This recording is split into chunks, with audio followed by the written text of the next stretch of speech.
would easily be well worth it. Major portions of the world are in conflict, and some, in fact, are going to hell. But the powerful people in this room, under the guidance and auspices of the United Nations, can solve many of these vicious and complex problems. The American people hope that one day soon the United Nations can be a much more accountable and effective advocate for human dignity and freedom around the world. In the meantime, we believe that no nation should have to bear a disproportionate share of the burden, militarily or financially. Nations of the world must take a greater role in promoting secure and prosperous societies in their own regions. That is why in the Western Hemisphere, the United States has stood against the corrupt, destabilizing regime in Cuba and embraced the enduring dream of the Cuban people to live in freedom. My administration recently announced that we will not lift sanctions on the Cuban government until it makes fundamental reforms. We have also imposed tough, calibrated sanctions on the socialist Maduro regime in Venezuela, which has brought a once thriving nation to the brink of total collapse. The socialist dictatorship of Nicolas Maduro has inflicted terrible pain and suffering on the good people of that country. This corrupt regime destroyed a prosperous nation by imposing a failed ideology that has produced poverty and misery everywhere it has been tried. To make matters worse, Maduro has defied his own people, stealing power from their elected representatives to preserve his disastrous rule. The Venezuelan people are starving, and their country is collapsing. Their democratic institutions are being destroyed. This situation is completely unacceptable, and we cannot stand by and watch. As a responsible neighbor and friend, we and all others have a goal. That goal is to help them regain their freedom, recover their country, and restore their democracy. I would like to thank leaders in this room for condemning the regime and providing vital support to the Venezuelan people. The United States has taken important steps to hold the regime accountable. We are prepared to take further action if the government of Venezuela persists on its path to impose authoritarian rule on the Venezuelan people. We are fortunate to have incredibly strong and healthy trade relationships with many of the Latin American countries gathered here today. Our economic bond forms a critical foundation for advancing peace and prosperity for all of our people and all of our neighbors. I ask every country represented here today to be prepared to do more to address this very real crisis.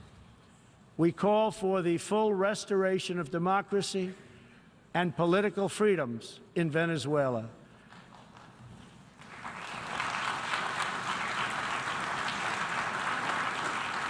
The problem in Venezuela is not that socialism has been poorly implemented, but that socialism has been faithfully implemented.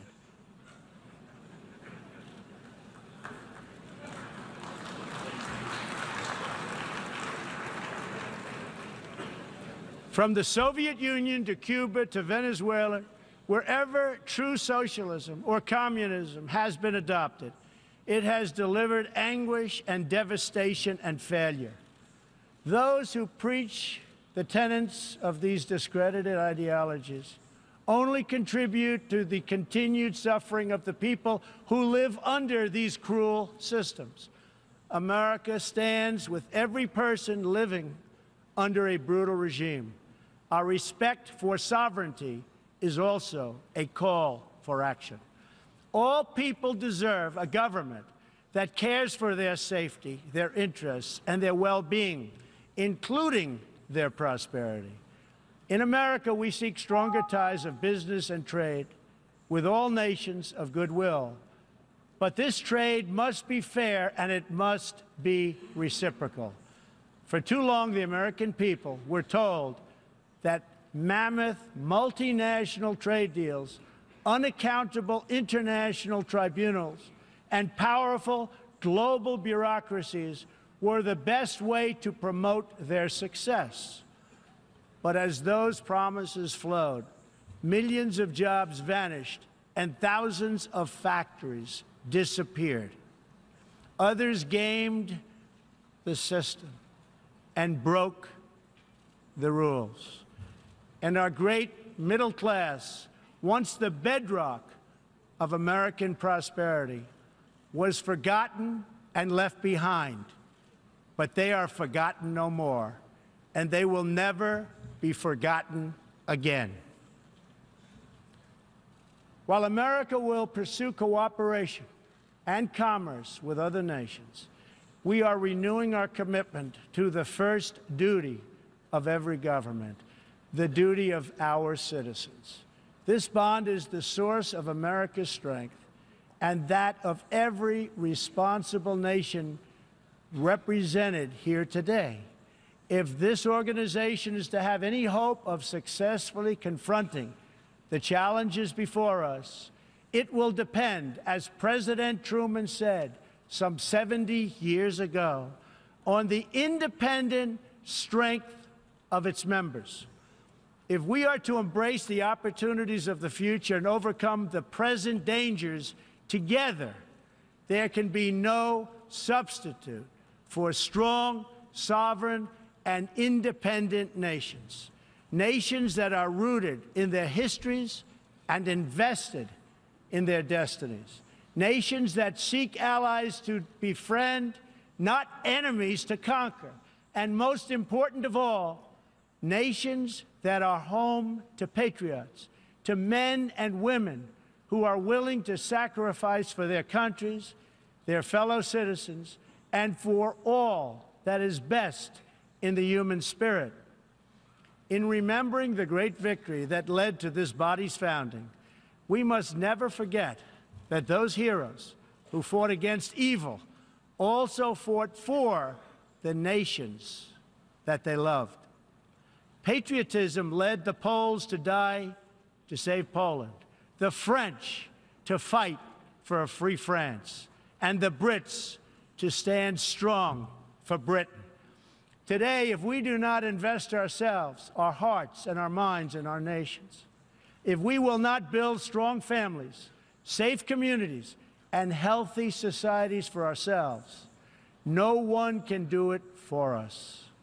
We cannot wait for someone else, for faraway countries or far-off bureaucracies. We can't do it. We must solve our problems to build our prosperity, to secure our future, or we will build vulnerable to decay, domination, and defeat. The true question for the United Nations today, for people all over the world who hope for better lives for themselves and their children, is a basic one. Are we still patriots? Do we love our nations enough to protect their sovereignty and to take ownership of their futures? Do we revere them enough to defend their interests, preserve their cultures, and ensure a peaceful world for their citizens? One of the greatest American patriots, John Adams, wrote that the American Revolution was effected before the war commenced. The revolution was in the minds and hearts of the people. That was the moment when America awoke, when we looked around and understood that we were a nation. We realized who we were, what we valued, and what we would give our lives to defend. From its very first moments, the American story is the story of what is possible when people take ownership of their future. The United States of America has been among the greatest forces for good in the history of the world and the greatest defenders of sovereignty, security, and prosperity for all. Now we are calling for a great reawakening of nations, for the revival of their spirits, their pride, their people, and their patriotism. History is asking us whether we are up to the task. Our answer will be a renewal of will, a rediscovery of resolve, and a rebirth of devotion we need to defeat the enemies of humanity and unlock the potential of life itself. Our hope is a word and world of proud, independent nations that embrace their duties, seek friendship, respect others, and make common cause in the greatest shared interest of all, a future of dignity and peace for the people of this wonderful earth. This is the true vision of the United Nations, the ancient wish of every people, and the deepest yearning that lives inside every sacred soul. So let this be our mission, and let this be our message to the world. We will fight together, sacrifice together, and stand together for peace, for freedom, for justice, for family, for humanity, and for the Almighty God who made us all. Thank you. God bless you. God bless the nations of the world, and God bless the United States of America. Thank you very much.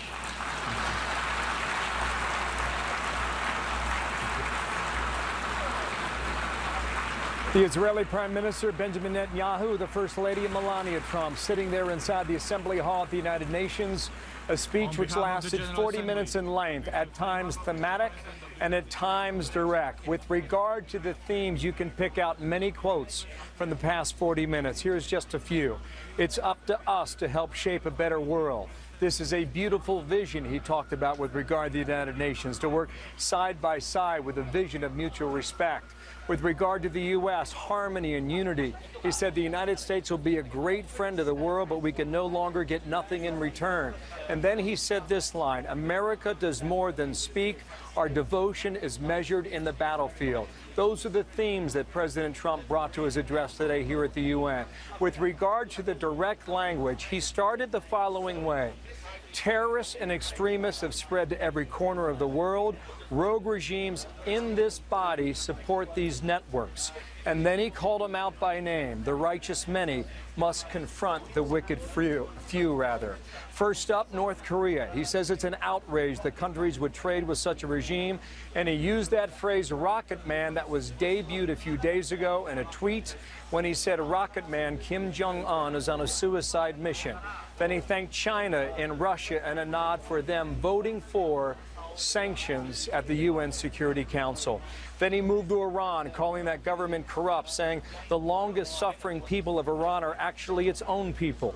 We cannot abide by an agreement, a nuclear agreement, he says, if it leads to a nuclear nation. There were slight applause after that line there as well. With regard to terrorism, we will not allow Islamic radicals to tear up the entire world. And then he said it's time to, quote, crush the loser terrorists. Then there was a nod against Syria and Assad, and then the actual Human Rights Council here at the United Nations, which is a direct shot at the UN world body here in New York City. He summarized it by asking the following question: are we still patriots? And this is a speech that will reverberate throughout the day today as his daughter Ivanka and son Eric now make their way out of the chamber here at the United Nations on the East River in New York City. To all of our Fox stations across the country watching and listening to this speech, thank you for being with us, and stay tuned to this Fox News channel and this Fox station for continuing coverage on this story and all the day's news. If you're online, head to foxnews.com anytime. I'm Bill Hemmer. Good morning from New York. And now our coverage continues on the Fox News channel on cable. And John Bolton, former U.S. ambassador at the UN, Fox has contributed with me now. And, sir, good morning yet again. Sum it up. What did you think? This was the best speech of the Trump presidency, in my view. I think he was as clear and direct as it's possible to be. You listed a number of the key points that he made. I think the centerpiece of the speech was the criticism of the behavior of North Korea and Iran. And I think it's safe to say in the entire history of the United Nations, there has never been a more straightforward criticism of the behavior, the unacceptable behavior of other member states. On North Korea, the president said that if we are forced to, we will have no choice but the total destruction of North Korea. I think people will remember that.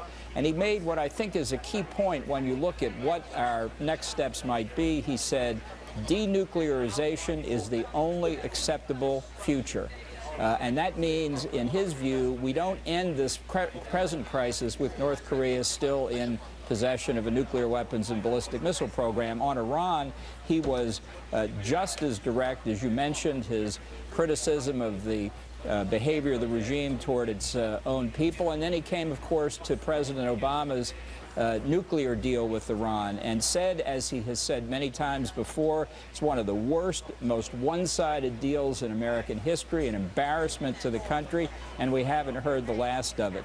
I think these are about as clear an indication as a president can make that he's not going to live with the kinds of half measures and compromises that, frankly, for 25 years have marked American policy and led us to the present desperate situation where both these countries are on the verge of getting deliverable nuclear weapons. There's a long list of other things in here. I have to say my favorite came at the may have been the most shocking thing he said in the context of the United Nations, talking about Venezuela.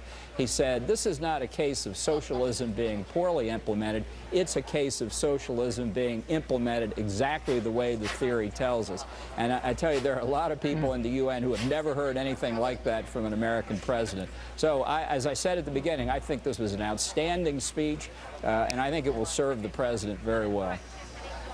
It may serve him well. Does it serve the UN body in any way that's different than prior? Does he move the meter on any of the issues that are so important to you in this administration, sir? Well, I'm a skeptic when it comes to UN reform, but I tell you, the only way to deal with the quagmire that the UN represents on so many issues is to be direct. You know, for Americans, plain speaking is still a virtue. And there was a lot of plain speaking in that speech.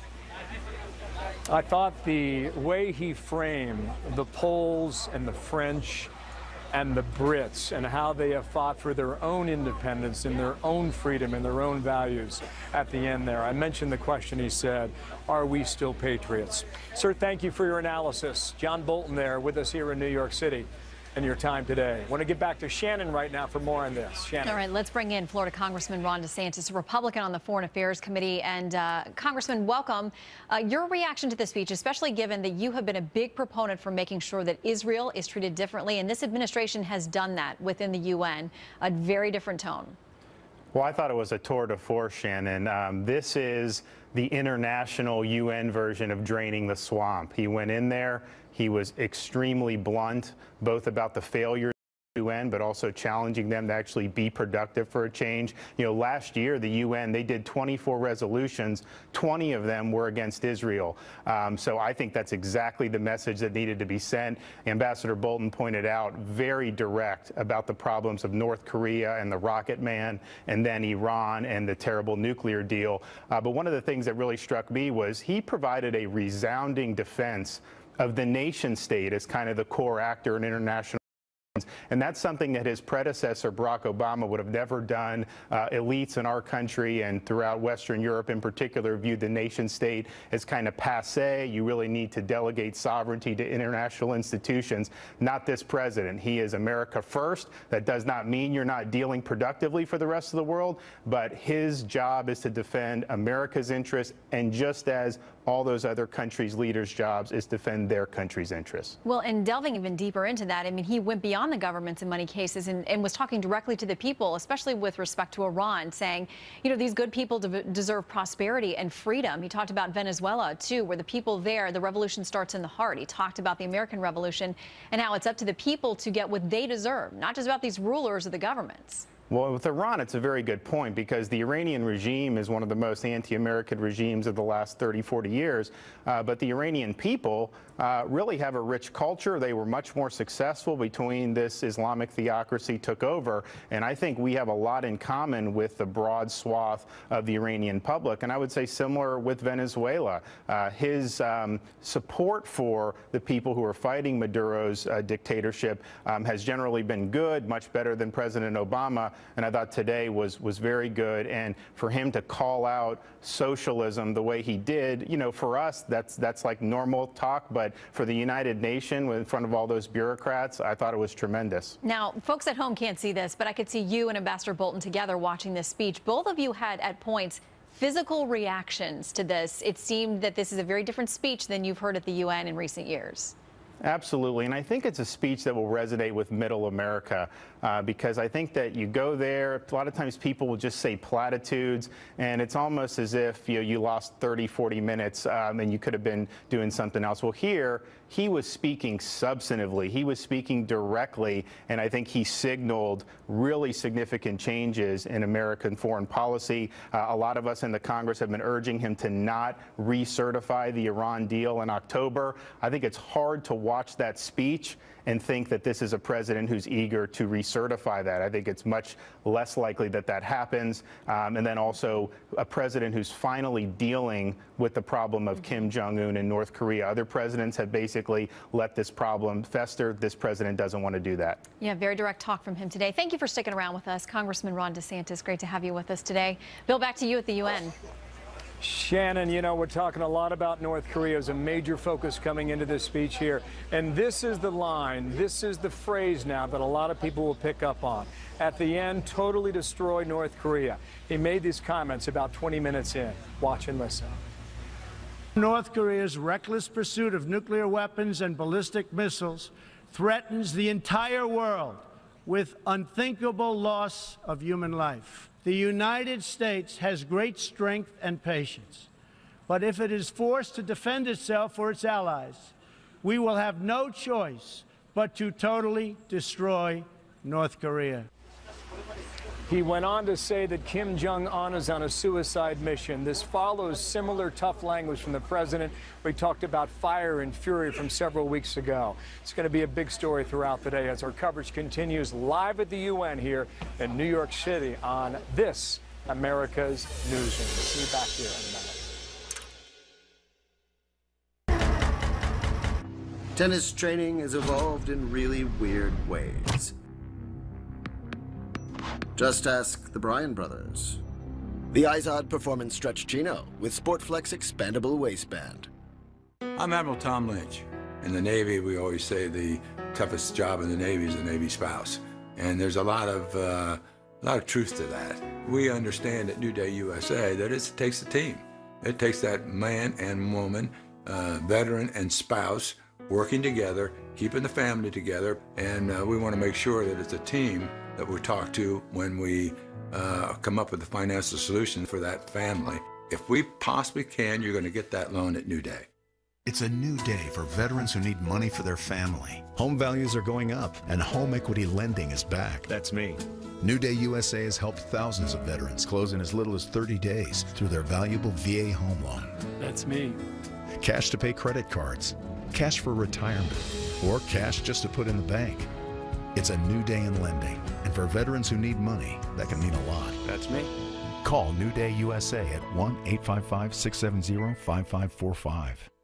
Real people, steel people. Professionals demand dependability on the job. Homeowners expect long-lasting value. And servicing steel dealers provide friendly, knowledgeable support. Right now, steel blowers start at just $139.95 and get the powerful MS-250 chainsaw for just $299.95. Get yours now, only at your local steel dealer. Visit steeldealers.com or search STIHL.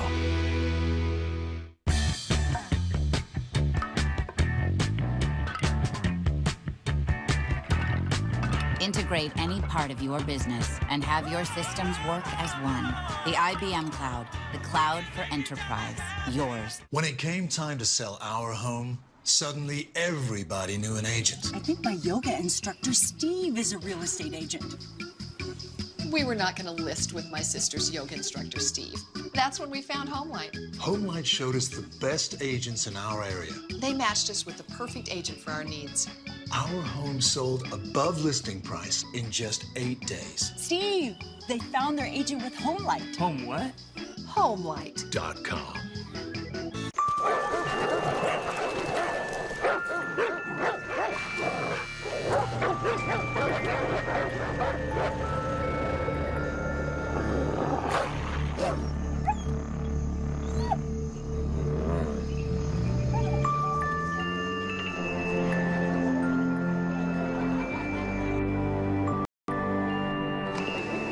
Introducing the new Range Rover Velar. Land Rover, above and beyond. Frankly, we did not know what we would get from the speech, Shannon, but now we have it, and there's plenty to discuss. In all likelihood, the comments about North Korea, so direct, likely to be a headline throughout the day going forward here from New York. Yeah, you got to think so. And Iran as well, and asking the community to come together. As you noted, he did in earlier speeches to the Muslim world in June, and then his speech in Warsaw in July, and now trying to rally everyone to say, take care of your own country, and together, let's take care of securing the world. You know, Shannon, I'll tell you this, you know, we try and summarize these speeches, whether it's 40 minutes or an hour and 40 minutes. Sometimes it comes down to one headline, much like the debates, and that might be the headline going forward. There's the motorcade now as the president heads back to Trump Tower. All right, we'll see you back here tomorrow, Bill. In the meantime, Happening Now starts right now. See you then. And we start with a Fox News alert on President Trump's first address to the UN General Assembly. But that is not the only first at the world body today. Good morning to you. Welcome to Happening Now. I'm John Scott. And I'm Julie Banderas. Good afternoon to you. The president just wrapping up his speech, as you watched here on Fox, where he pushed his America First agenda while addressing the crisis points around the globe. And Israeli Prime Minister Benjamin Netanyahu was in the room when President Trump spoke, making it actually the very first time he's been inside when a U.S. president delivered his address.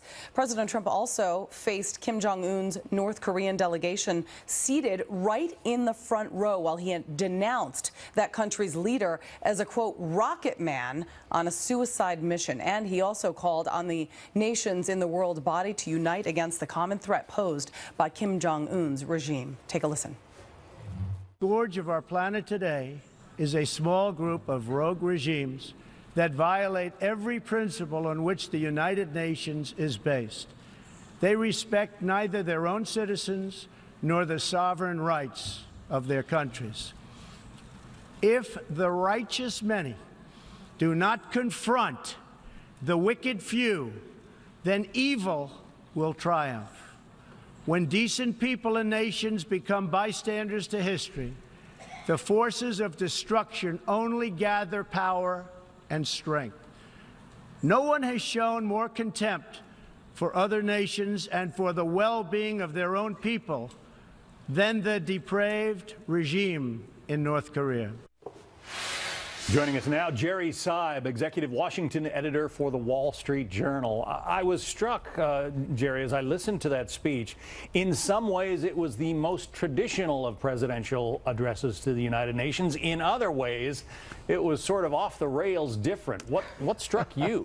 It's a good observation. I think the first part of it was very traditional, kind of homage to the United Nations, to the need for countries to pull together, for the ideals on which the United States was founded, but also saying that in the Donald Trump vision of the world, the America First vision, it's not our job to project those values onto others, but to look out for ourselves. But then I think you're right, in the second half of the speech, it was the kind of speech I don't think anybody in that hall has probably heard before from an American president. I mean, I don't think anybody's ever referred to a fellow world leader as a rocket man before, for example, and he talked about the possibility of totally destroying North Korea. So this is the kind of blunt language that we've all come to expect from Donald Trump, but I think that in this setting is not exactly normal, and as you said, it will get the attention of people in that hall. For those who might have missed it, we want to play now that piece of sound that the president had regarding North Korea and especially its leader, Kim Jong-un. Here it is.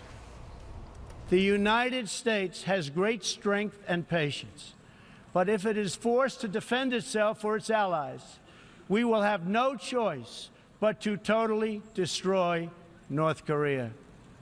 Rocket Man is on a suicide mission for himself and for his regime. The United States is ready, willing, and able, but hopefully this will not be necessary. Again, those are words that we in this, country who pay attention to what the president has to say, we've heard that kind of talk before. But many of those diplomats sitting in the room, that may have come as quite a surprise. Yeah, and I think the norm for presidents in recent years, at least, has been to dial back that kind of rhetoric when speaking in this setting. Donald Trump, being an unconventional president, obviously didn't think he needed or wanted to do that, and I suspect he wanted to do the opposite, to get the attention of people. By saying things in the blunt way he says things. It's interesting in that North Korea passage that we just listened to, it was preceded by a call out not to North Korea but to other countries represented in that room by saying no decent nation should trade with a country like North Korea.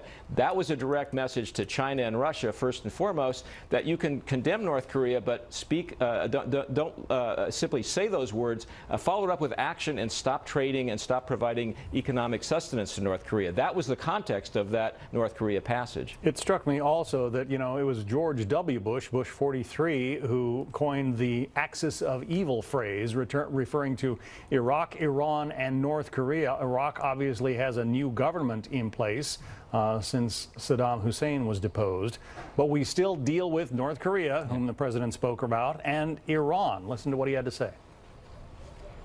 It is far past time for the nations of the world to confront another reckless regime, one that speaks openly of mass murder, vowing death to America, destruction to Israel, and ruin for many leaders and nations in this room.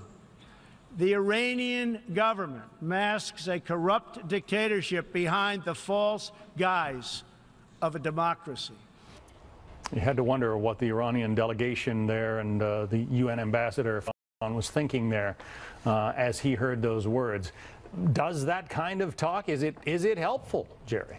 Well, we'll see. I think the headline out of this speech will probably be the North Korea passage, and rightly so. But if you're looking for a cleaner break from Obama administration policy, you don't have to look any further than that passage about the Iranian regime. The whole Obama approach was let's pull Iran into the community of nations, let's negotiate with them, and in that process we will temper their behavior.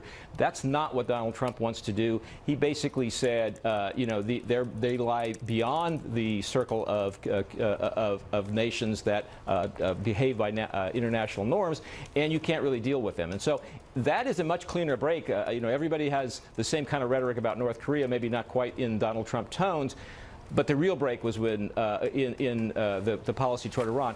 Interestingly, he didn't raise the nuclear deal in this context. He is approaching a decision about whether to continue to live under the nuclear deal with Iran that the Obama administration negotiated. The deadline is only a few weeks away. He edged up to that by saying, you'll hear more about this, I'm sure, but by not tipping his hand there, he's left open the question of what exactly he's going to do about that nuclear deal that he criticized so harshly. He was elected in part because he told the people of this country that he would be putting America first. Yeah. He told the world leaders there in assembly at the United Nations that putting America first and putting each other's self-interest first is actually a good thing. Here it is. Our government's first duty is to its people, to our citizens, to serve their needs, to ensure their safety, to preserve their rights, and to defend their values.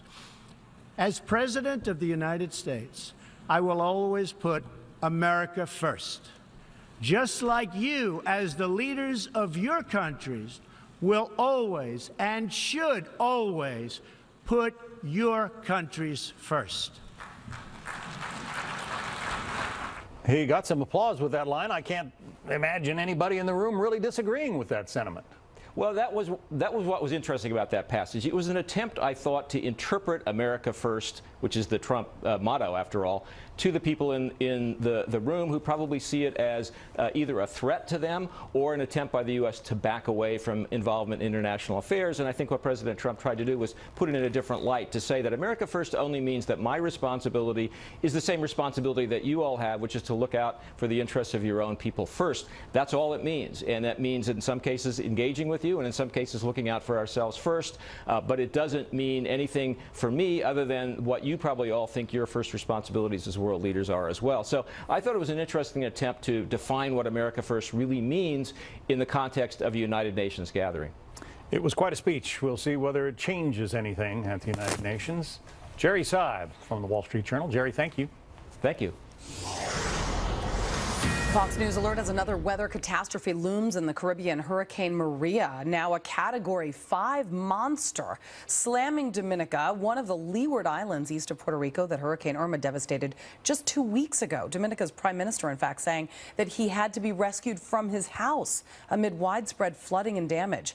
Now Maria prepares to take aim at Puerto Rico and the U.S. Virgin Islands. And about an hour ago, at the start of his first United Nations address, President Trump noted the devastation from Hurricanes Harvey and Irma.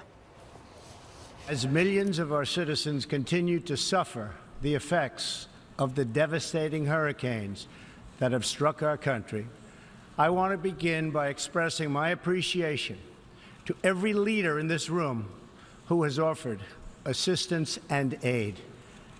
The American people are strong and resilient, and they will emerge from these hardships more determined than ever before.